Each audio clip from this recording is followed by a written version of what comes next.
Pwede pong mangyari dyan, ang NLEX ang number 3, good luck talaga sa TNT. No? Yung iba nga,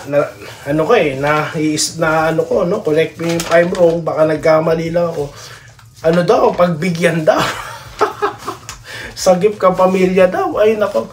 Ako naniniwala sa mga ganyan, no? Kung ang Ginebra ginaganyan, ako din, no, pagtatanggol ko TNT, hindi, yan lineup na yan, kahiya-hiya yan, sagop pinagsasabi nyo. Yan po, no, kapag nakikinig kayo sa mga vlogger na walang sense, no, yan ang maririnig nyo. Pero dito sa Doy TV, hindi, walang ganyan dito. No?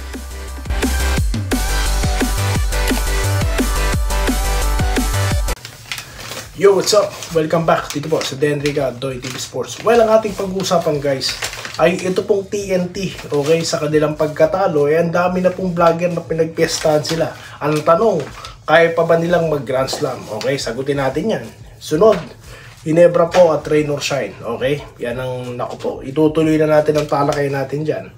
Sasabay na ng pa-shoutout at yung senaryo po. Okay, hawak ko na naman ang aking mahiwagang listahan dito. Bago po yan, magpapasalamat po na ako sa inyo ha, sa patuloy nyo po pagsuporta dito sa ating channel, okay? Ganoon din po sa mga followers po ng Facebook, sa mga hindi pa po follower at subscriber nito. Guys, antayin ko kayo, mag-follow na po kayo dyan. No? Antayin ko po kayo guys, okay?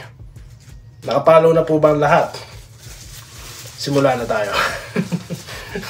Okay, so yun na nga po, no? Pinagpipiestahan po ngayon ng TNT. Ang tanong, no?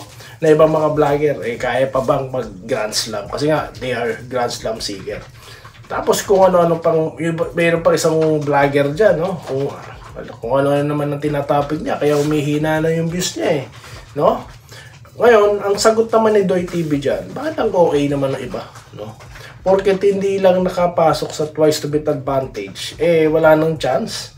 Hindi, may chance po ang TNT, no? At yung lineup na yan, guys. Kaya yung iba, wag yung mamaliitin yan, no? Dahil pag nag-gel na yung mga yan, mas deadly sila. They have shooter like heading, no? Wag muna natin pag-usapan silang bata kasi di pa natin alam kung ano pang status niya, di ba? Yung isa pa, yung naniko, no? Babalik na yun. Okay? Medyo mas nakakatakot po yan pag bumalik yan. Ngayon, paano ba? Anong gagawin? Kailangan nilang talunin yung kanilang makakaharap, yung may twice to beat advantage. Sino ba? Sa updated scenario po, no? Hindi naman halos gumalaw, no? Kasi nga po, solid sa number 1 ang San Miguel. Yun din ang NLEX kasi mga positive po sila Negative po ang Magnolia at Ginebra. Okay? Magbabago yan ngayon. Paano? Kapag nakatambak po ng malupitan ng Ginebra sa Rain or Shine, di ba? Dikit-dikit po yung topic natin, di ba? Pag nakatambak po sila, no? At yung pong negative na yan, ma-turn into positive nila. Diyan po gagalaw yan. Dahil lang Magnolia, negative 3 sila, di ba, sa quotient system. Okay? Negative 3 sila, kung maangatan sila na Ginebra. Di ba? Di number, Ginebra, pwede po sila mag-number 2. Dahil ang NLEX is na positive 2 lang, no? Ngayon, pwede pong mangyari dyan, ang NLEX ang number 3, good luck talaga sa TNT, no? Yung iba nga, correct me if I'm wrong, baka nagkamali lang ako. Pagbigyan daw. Sagip ka pamilya daw, ay nako. Ako naniniwala sa mga ganyan, no? Kung ang Ginebra ginaganyan, ako din, no, pagtatanggol ko TNT, hindi, yan lineup na yan, kahiya-hiya yan, sagop pinagsasabi nyo. Yan po, no, kapag nakikinig kayo sa mga vlogger na walang sense, no, yan ang maririnig nyo. Pero dito sa Doy TV, hindi, walang ganyan dito, okay? So ngayon, yan nasagot ko na yung tanong. Ngayon, bakbakan na muna tayo. Ginebra, Rain or Shine, guys. Dahil dito sa kahapon na sinabi ko sa inyo, no, ang senaryo ko nga ay mananalo Ginebra sa TNT, di ba? Or sa Rain or Shine. At kung mananalo ito pong San Miguel sa Northport, di po ba? So yun po yung mga senaryo, di ba? Ngayon, paano mananalo Ginebra sa no? Or may chance ba? Ito pong Rain or Shine. Ang tanong, may chance naman po talaga silang manalo sa isa't isa. Lalo na po, no, tinakil na po natin ang Rain or Shine, no? kung paano po motivated yung mga players nila, di po ba? Yung mga pogi na yan, di lang basta forma yung mga yan, talaga maibubuga. Nakita nyo naman guys, binanggit ko na, simula sentro, no? Or point guard to center, tumitira ng 3-point shot. Yan po, ganyan kadelikado. Kasi nga ang ginagawa po nila, kakat sila sa parang katulad na sila ng TNT, the way they play, di po ba? Mag-hand off, aatake, di ba? Halos parehas. So ngayon, no, may pattern na kayo nakikita kung paano po pinigilan ng Ginebra, di po ba, itong TNT. So ituloy lang nila yan, no? Talaga pong malaki ang chance nila, no, na manalo. At ang rain or shine naman, pag nagpapasok yan, magandang laban po talaga yan. Diba? Kaya nga excited na po ang lahat no? Dahil ito nga pong mga huling laban sa elimination, tila parang playoffs na. Okay? So, ngayon, anong prediction ni Doy TV? Sa susunod na content, shoutout muna, no? Kasi yung iba dyan, no?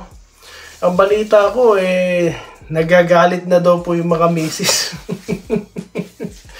Well, humihingi po ako ng paumanhin, ha? Dito sa mga,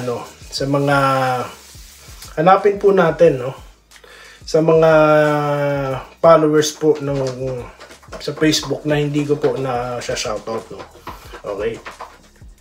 Tapos ito, hanapin ko lang po yung yung mga nagpapa-shoutout po doon. So, bago po yan, ako yung sinashoutout ko po muna sila Ma'am Irene Quiles, ayan. Ito pong si, Sir Joseph Pineda. Okay? At itakil ko na rin itong si Rapi Ribis, no? Napahiya po ba? Pahiya po, yung mga hater ni Rapi Ribis. Ano na ngayon? Sabi ko sa inyo guys, yung iba dyan, uhugin pa, no?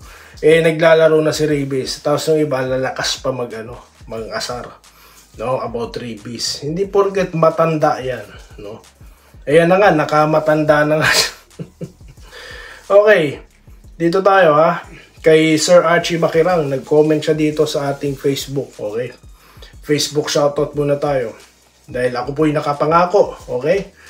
Dito tayo kay Donnie Doniego, no, na nagkakamusta at nagagalit na raw po. Nako po, sa misis po ni Sir Donnie Doniego, pasensya na po kayo ma'am. No? Kailangan po nating gawin ito. Dahil marami pong nag-aabang nating kasi wala po silang makitang vlog, no, na ganito, na totoo. Yung iba, puro fake news. Tignan mo yung isang channel dyan. No, Sir, Pineda, napansin nyo po ba? Kasi yung topic mo, Brad, no? Tawag dito, hindi ka katulad ng ibang channel. Yung isa, yung mahilig mag-dribble, na puro na lang, kwento. Hindi ka ganun, commenter ka no? Parang ito, Doy TV. So, dapat ang topic mo, makatotohanan. Hindi yung baka ganito, baka ganyan. Maglalagay ka sa thumbnail mo. Kaya tuloy, wala nang gana manood sa'yo yung mga follower mo. Dito yan ang ng malaking diferensya po sa Doy TV Sports. What you see is what you get. Hindi tayo nagsisinungaling dito, walang fake news dito. No? Binabakbakan ko pa nga No? Kaya yun po, pasensya na po kayo kay Mrs. Doniego. Pasensya na po kayo ma'am. Dito tayo kay Sir Vincent Nava. Okay. Kasi nga po, lagi na pong salamat po kay Sir Donnie. Okay, nagulat ako habang nagbabrowse ako talagang habang nasa trabaho ko talagang gulat ako Ma'am Irene Quiles na laging nandyan. Naku po. Romeo Ponce, Yais, no, na nagpapa-shoutout from Pampanga. Naku po, marami tayong followers din sa Pampanga. Maraming salamat po mga minamahal nating mga Kapampangan. Naks, ganun din po, no? Maraming comment din si Ma'am Irene. Salamat, Okay, idol niya rin pala yung mga taga-converge natin dyan, Idol, thanks. Lagi kong pinapanood. Panalo, NSD, halos tuwing gabi sa video mo. Okay, salamat po, Sir Ernesto Castillo. Okay, mabuhay po kayo, sir, no? Okay. Ito po, Papa. Hey, what's up? Welcome back. Sir Donnie, Okay, Sergio Payawal, dapat manalo sa susunod na laban. Yan ang ating itinuturo dito. Walang sana-sana. Dapat po ang gamit nating salita, Minerva Japa, to si ma'am, no? Good evening at good luck din daw sa Sunday, no? Elmer Alberto nagpapa-shoutout. Okay, Elmer Alberto po. Saan man po kayo, maglagay po kayo kung saan ko yung lugar, ha?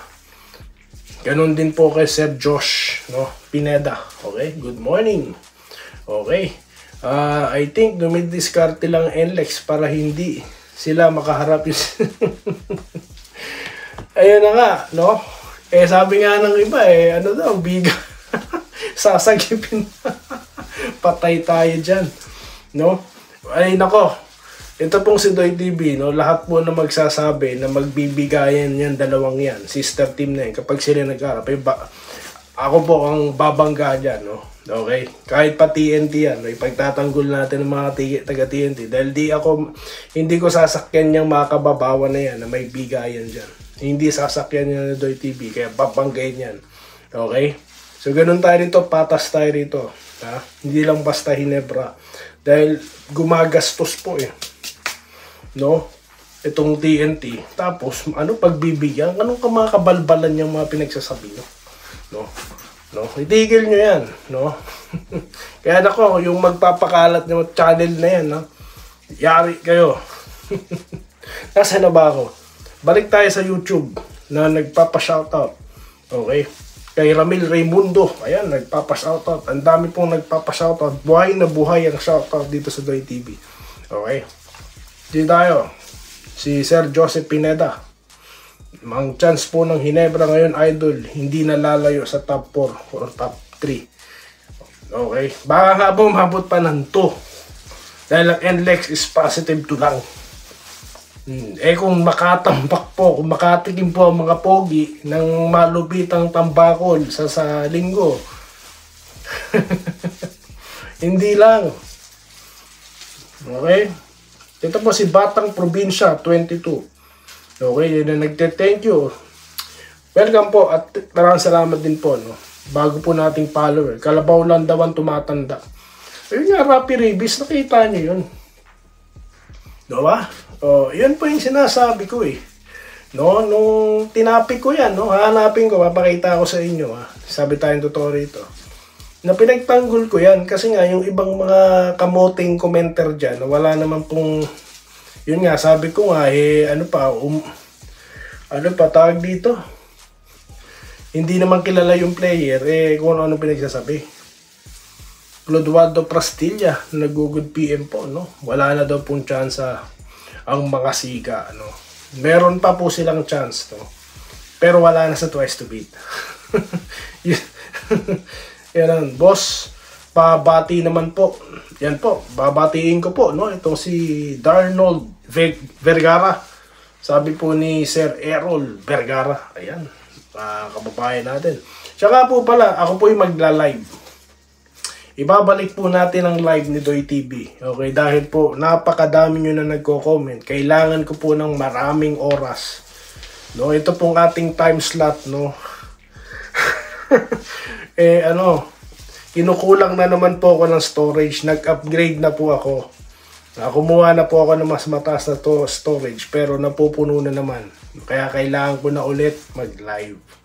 Kaya po magkita-kita tayo, no, sabayan po yan, ha, sa page ng Doy TV, sa Facebook at dito naman po sa YouTube. Dahil patuloy po tayong lumalakas, guys, nararamdaman nyo ba? Parami na kayo ng parami, nagpapash out, no, at nahihiya na ako sa inyo. Hindi ko kayo napagbibigyan. Sir Willie Bardahe, no? Alam ko nandiyan kayo. Sino MC Derek Ramil Gonzaga, Aldrecito Alantason, Sir Lawrence Correg, no? Si Sir Tronson, si Sir Asani, no? Senior ng Cebu. Okay, nanonood yan. Okay. Yung mga nanonood sa iba't ibang bansa, Sir Jesse Vasquez, no? Na taga Ontario. Okay, may taga USA din nanonood, no? At marami pang iba, sobrang dami. Sa live po, no? Non-stop na tayo doon, puro shoutout na tayo doon. So, yun po, ha? Okay, after po yan ng bakbakang Hinebra, Rain or Shine, magla-live na si Doy TV. Okay? So, yun lamang po, guys. At muli, maraming salamat sa inyong panonood at magkita-kita tayo, no, sa ating prediction. Fearless forecast dito po sa Denrica at Doy TV Sports. Muli, maraming salamat po sa inyong panonood. Salamat po sa panonood. Subscribe na para sa mga susunod na basketball at boxing videos.